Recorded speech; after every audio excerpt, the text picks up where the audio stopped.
నాగార్జున గారు వచ్చింది కాకుండా ఇంకెవరు చేస్తే బాగుంటారు? నాకు తెలిసి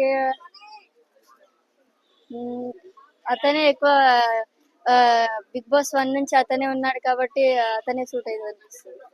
ఎవరికి ఏం నచ్చింది మీకు అందులో? మణికంఠ, ఎందుకంటే అతనికి ఇమోషనల్ బ్యాక్ స్టోరీ ఉంది కాబట్టి. ఓకే, మణికంఠ మాట్లాడేది జెన్యున్ అనుకుంటున్నారా, ఫేక్ అనుకుంటున్నారా? జెన్యూన్ అనుకుంటాను. జెన్యున్ ఇంకా ఎవరు బాగా ఆడుతున్నారు? ఇంకా ప్రేరణ, విష్ణుప్రియ. మీరు ఎవరికి కొట్టేస్తున్నారు? ఈసారి నేను మణికంఠకి ఇస్తాను. ఓకే, మీరు నామినేట్ చేయాలనుకుంటే ఎవరు చేస్తారు? నామినేట్ చేయాలనుకుంటే ఈసారి అయితే సోనియాని.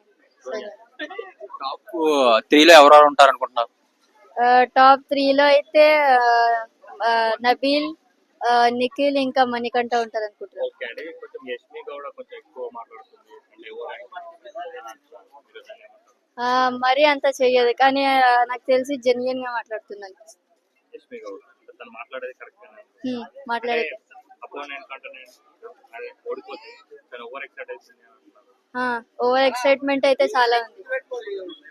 శేఖర్ భాష ఎలిమినేట్ అయ్యాడు కదా, అది ఫెయిర్ అనుకుంటున్నా అన్ఫెయిర్ అనుకుంటున్నా? ఫెయిర్ అనిపిస్తుంది, ఎందుకంటే కంటెస్టెంట్స్ ఎలిమినేట్ చేస్తారు కాబట్టి.